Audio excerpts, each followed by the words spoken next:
Solidarity, comrades. We are in for a long one. Sorry if you hear something in the background. Someone is watching TV. Um, I recently read an article from antiimperialism.org. I will link the source in the description of the video, called Every Suicide is Murder, Capitalism and Mental Illness.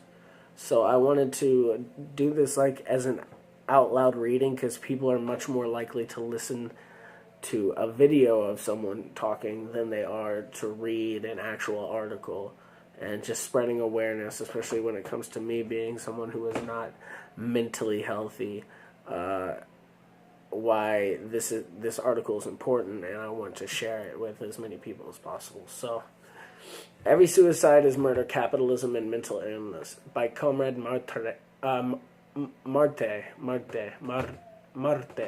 Comrade Marte wrote this.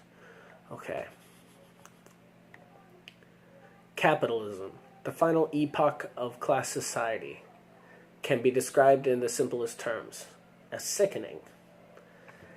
That is to be taken in the most literal sense, as in capitalist society renders the masses of people forced to live in it literally ill. The disease that capitalism forces onto its victims afflicts the most personal, the most human, the most component of one's being. That is to say, capitalism afflicts one's mind. To live and work under a capitalist system is to be mentally ill. For the original Socialist Patients Collective, which existed in Germany and the German Federal Republic from the late 60s to the early 70s, the logical extension of the fact formed the basis of which a radical axiom at the center of the movement, which was conveyed to the world with the concise slogan, "Every suicide is murder." This was a great charge against a system that forced the starving to endure the anxiety of finding their next meal. It was a powerful accusation against a system that forces the majority of people to give up a large amount of precious time in their fleeting lives to enrich a minority of exploiters. It was a grand denunciation of the system that dehumanizes whole nations of people to serve national chauvinist interests of imperialists. Overall, the exposing the deadly illness that capitalism forces on human society, the SPK, produced a condemnation of this wretched capitalist system under the highest caliber, one which warrants a deep exploration of capitalism-induced mental illness in general, as well as the most acute manifestation of the oppressed nations of the world, such as the analysis will illuminate the indisputable fact that the system that has sickened and murdered so much of humanity has created the basis for its own destruction in the form of world revolution. In other words, capitalism, which has driven so many suffering people to suicide, is killing itself. If one wishes to understand how capitalism produces mental illness, one must first understand what it means to be ill.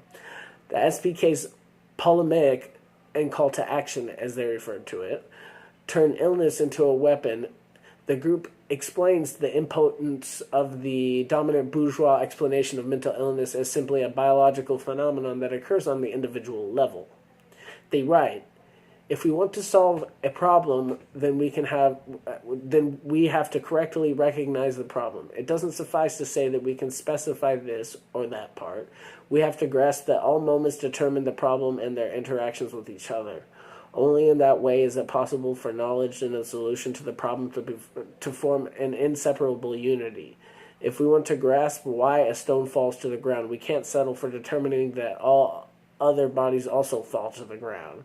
Rather, we have to grasp the essence of the appearance, the falling, namely gravity as the universal law of matter, the concept of mass. It's the same with illness.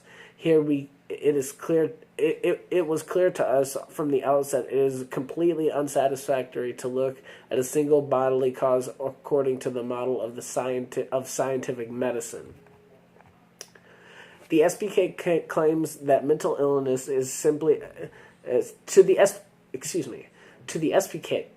to claim that mental illness is simply a biological phenomenon and only an individual issue is to make a surface level observation, like one that both stones and other bodies fall to the ground, and not complete explanation based on understanding of the totality of the complex causes of the phenomenon, just as the explanation of the falling stone was not complete without a theory of mass, matter, and gravity. They later wrote the same polemic. I don't know if I'm saying that word right. Anyone who concerns him or herself seriously with the symptoms of illness has to deal with the power of capitalist society and with the organization of power. Social relations translate themselves completely into the material of the body and the image of the body's equal psyche. The individual produces his body and psyche in the production process organized by capitalism. Just as a falling stone could not be fully explained outside of the context of gravity, the SPK concluded that mental illness could not be fully explained outside the context of capitalism. This is because the psychological condition of an individual is the embodiment of the social relations that characterize the society in which the individual exists. This is important. Starting with the Marxist understanding of capitalism, has produced the necessary conditions for its replacement with a society free of exploitation and oppression, in which one can obtain all one needs to live. The SBK explains, to quote their polemic again, that the individual's need for life contradicts capital's need for surplus value. The symptom is the immediate central perceptible unity of this contradiction. This establishes the antagonistic contradiction. If you're not a Marxist watching this, it's a materialistic dialectic contradiction of antagonistic contradiction. So if you don't fully understand that, I'm just letting you know up front. This establishes the antagonistic contradiction that characterizes the SBK's view of illness. The majority of people in the world, tired of wasting their lives working to fill someone else's pockets, tired of worrying about having enough money to get their needs met, tired of the alienation capitalist society forces them to endure, yearn to live in a free society. But this is contrary to interests of private capital. Their analysis of this antagonism leads the SPK to make the ultimate conclusion. The need for life reveals itself as the most immediate and empirically experienced limitation of and threat to life and illness as the way we exist in capitalism. Illness is inseparably bound to the psychological stress with the need for change, with the need for production. Illness understood as a contradictory moment in life carries with the same kernel and energy of its own negation, the will to life. At the same time, its repression is the negation to life. As the negation to life, however, it's not only an abstract negation of merely biological or empirical life process, but rather at the same time the essentiality of the product of the negation of the conditions for life that is one prevailing social relations of the product. So it's not just biological, but also the social relations that come with it. This explanation of mental illness, which is dialectical in nature, is a thorough one. The SPK offers as a preferable alternative to the aforementioned explanation that reduces mental illness to the problems of individuals and their biology. Mental illness is the only mode of existence possible under capitalism because it is the manifestation of the life-negating properties of capitalism, which enslaves the power of human production, combats and severely limits the possibility of social change, and ultimately stands in the way of better lives for all humankind. Mental illness being the product of such class relation is the negation of human life. And along with it comes a great deal of painful stress. However, mental illness only exists because of the opposition of capitalism to the human will to life. Therefore, mental illness must contain its opposite, a radical desire to live, perhaps more importantly, to live free from capitalism. Mental illness, as the SBK defines it, is an enduring aspect of life for most people in the era of capitalism. That is because most people endure the exploitation by the bourgeoisie or the variant forms oppressed that come from capitalism, such as sexism, racism, transphobia, etc. But what of those who seem to have rid themselves of the symptoms of mental illness? On this question, the SPK had the following to say. How far the individual succeeds in claiming the progressive moment of illness for themselves depends greatly on the economic situation and the social position of the individual. Whoever has privileged in such a way they had a possibility to work off the symptoms by means of capitalist consumer goods, tourism, parties, medicine if you're in the United States, or whom a social position is permitted health at the expense of others. For him, the agitation ended with a healing in the bourgeois sense. He's satisfied the most disturbing symptoms are gone. Likewise, he claims the reactionary side of illness, suppressed of protest as an organized form of violence against other, therefore also against oneself. The separates as a free person from the SPK. He was, quote, healthy, and so stood objectively on the side of capital.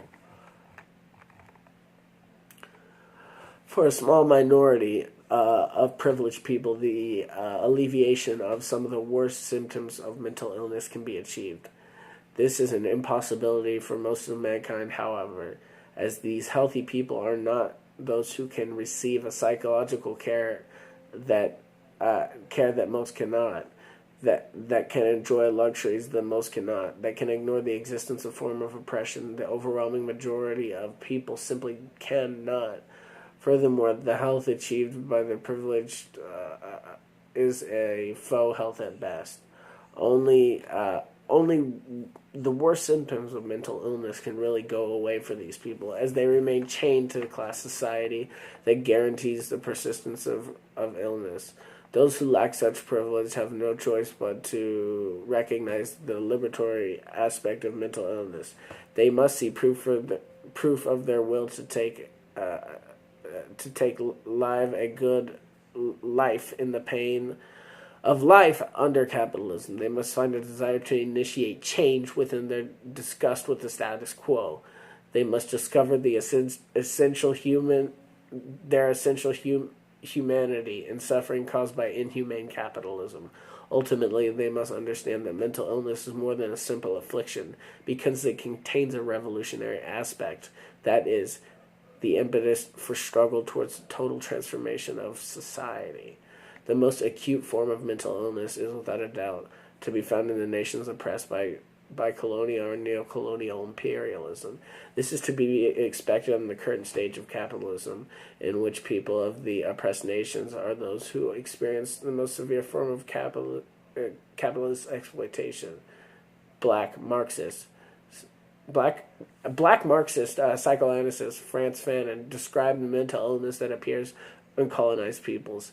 Today, those peoples would include Palestinians, the First Nations, Puerto Ricans, New Africans, etc. This book was written on the wretched earth. One example he gives for the colonists producing mental illness in the colonized is the following. The colonist keeps the colonized in a state. The colonist keeps the colonized in a state of rage, which he presents from boiling over. The colonized are caught in a tightly knit web of colonialism, but we have seen how the inside of the colonist achieves a pseudo-petrification. The muscular tension, colorized periodically, erupts into a bloody fighting between tribes, clans, and individuals. The racial supremacist order of a colonial society is held up by a genuine effort for the colonists to keep the colonized in a permanent agitated mental state. One of the ways the colonized subject releases his muscular tension is through a very real collective self-destruction of these internecine feuds. Such behavior represents a death switch in the face of danger, a suicidal conduct which reinforces the colonist's existence, and domination reassures him that the men are not rational. From these two quotes from this text, we can see how Fanon was able to draw a direct connection between the colonial subject's intense psychological distress caused by the colonizer, the manifestation of suicidal tendencies in the colonized populace in the form of violence against each other. Perhaps even more significant is Fanon's conclusion that suicidal violence actually reinforces the colonial order, because the colonists interpret the violence as a confirmation of racist views they use to justify their presence. Like the SBK, Fanon also argues that the ideal state of good mental health is championed by the exporters does not constitute any sort of actual liberation from mental illness. This is reflected in his analysis of psychiatry in Algeria during the period of French domination, on which he wrote, "Since 1954, we have drawn attention to French international psychiatrists and scientific works to the difficulty of curing colonized subjects correctly. In other words, making him thoroughly fit into a social environment of the colonial type." Fanon understood the attempts to rid the Algerians of mental illness made by the psychiatrists of France, the nation of colonizers. Their international partners were simply disgusted attempt to preserve the colonial social order by ensuring that the colonized people remained subjugated. Colonialism is far less prevalent today than it was in Fanon's time, due to a great wave of national liberation movements during the 20th century, of which the Algerian Revolution was one of the first. Nevertheless, outside of the many direct settler colonial societies that exist today, the oppression of nations by nation, for the most part, persists throughout the global South for more indirect forms of imperialism, such as neocolonialism. The people of the third world nations, which are exploited by the imperialist nations of the first world, meaning unequal change, forced structural adjustment programs, predatory loans, etc., endure a result of that exploitation, of both severe poverty and severe psychological pain that comes with it. Leonardo and Clovis both illustrate this fact in their book Liberation Theology, in the form of a true story of a poverty-induced despair in an imperialist exploited Latin America. The story was the following. A woman of 40, but who looked as old as 70, went up to the priest after Mass and said sorrowfully, "Father, I went to communion without going to confession first." "How come, my daughter?" asked the priest. "Father," she replied, "I arrived rather late, after you had begun the offertory. For 3 days I only had water and nothing to eat. I'm dying of hunger. When I saw you handing out hosts, those little white pieces of bread, I went to communion just out of hunger for that little bread." The priest's eyes filled with tears.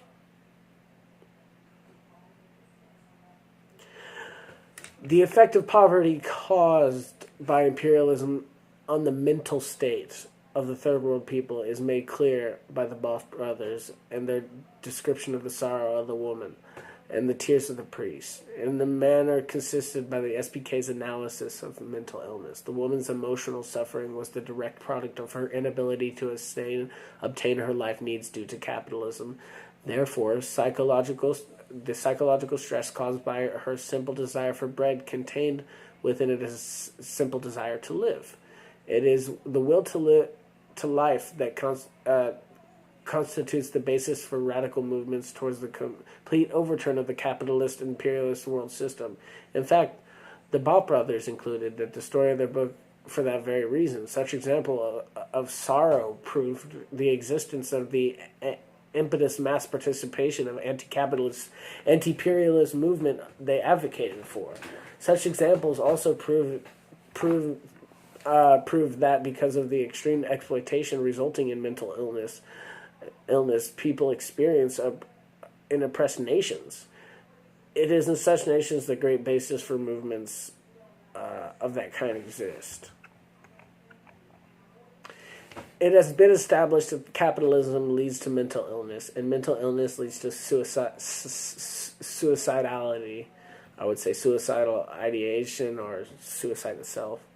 The next question that must be answered, therefore, to what does suicidality lead? Obviously, the answer to this question appears simply be suicide.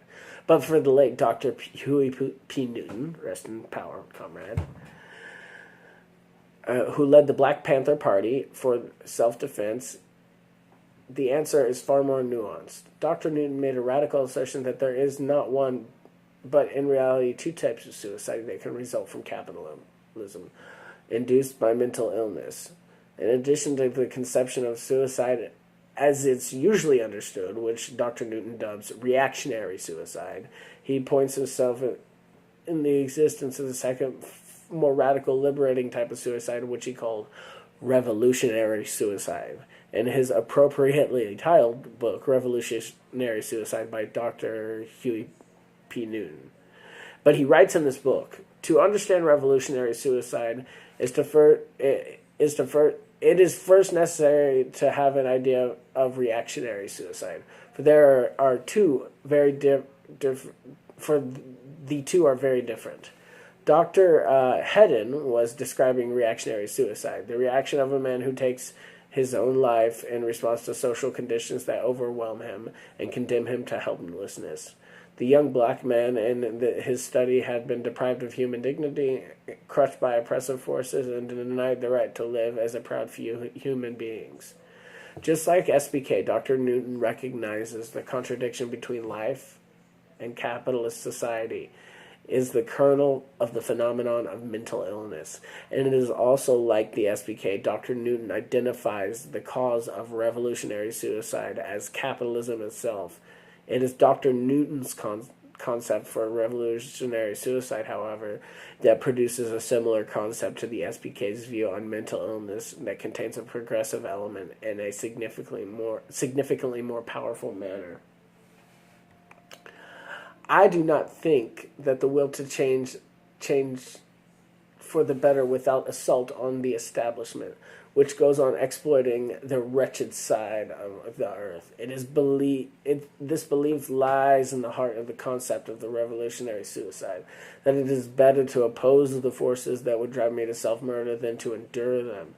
Although I risk likelihood of death, there is at least the possibility, if not the probability, of changing intolerable conditions. The possibility is important because much in human existence is based upon hope, without any real understanding of the odds. Indeed, we are all, black and white alike, ill in the same way, mortally ill. But before we die, how shall we live? I say hope and dignity. If premature death is the result, that death is the meaning of a reactionary suicide can never have. It is the price of self-respect. Heavy stuff. Revolutionary suicide, choosing capitalism's overthrow over overdose. It is choosing communiques instead of suicide notes. Revolutionary suicide is the refusal to give into capitalism even in the face of death. This is because, as Dr. Newton writes, we have a strong desire to live with hope and human dignity, that the existence without them is impossible. Capitalism meets those that refuse to be destroyed by an even harsher oppression. People all around the world are killed every day for standing up for their most basic needs and rights. Revolutionary suicide is rebellion in spite of this fact. It is the one that clings so hard to one's hope and dignity. As Dr. Newton writes, when reactionary forces crush us, we must move against these forces, even look at the risk of death. We will be driven out with that. We will have to be driven out with a stick, much like the Palestinians in against the settler state of Israel. They're not backing down. They have less support internationally, but they're not backing down. They're fighting like crazy. They're not going down without a fight. One is presented with a choice by existing in a capitalist society. It is a restricted choice, a choice that must be made in the context of inescapable mental illness. One can choose to let capitalism have an eternal hold on one's life, thus resigning oneself to a dehumanizing, depressing, physically and psychologically degrading life. That path is the one of defeat, and has a certain has a certain end, either in one's natural death after a life of misery, or one's murder in a capitalist society by means of suicide. However, one can also choose a path of rebellion. One can choose a position of oneself against capitalism, to acknowledge and embrace one's illness and recognize the struggle for freedom can be born from one's suffering. That is the path of dignity, the path that gives a reason to live on. Even when circumstances seem overwhelming, it is the path to choose life over death, the possibility of victory over certain defeat, the autonomy over subjugation. The path may very well end in death while engaging in struggle, but the cause of death would not be suicide, but martyrdom, and would render one not just a simple casualty of capitalist exploitation, but as an immortal member of the people's struggle. One day, contributions by those who choose to stand up against the system and make us all sick. We will do away with capitalism as long as along with the mental illness it causes. However, for that day to come, the people of the world must choose to take the mental illness they all possess and use it to fuel their world historic fight in the liberation of mankind. In other words, the world's people must, as the SPK used to say, turn illness into a weapon. That was the article Every Suicide is Murder by Comrade Marte on antiimperialism.org. Thank you for watching. Solidarity, comrades. Goodbye.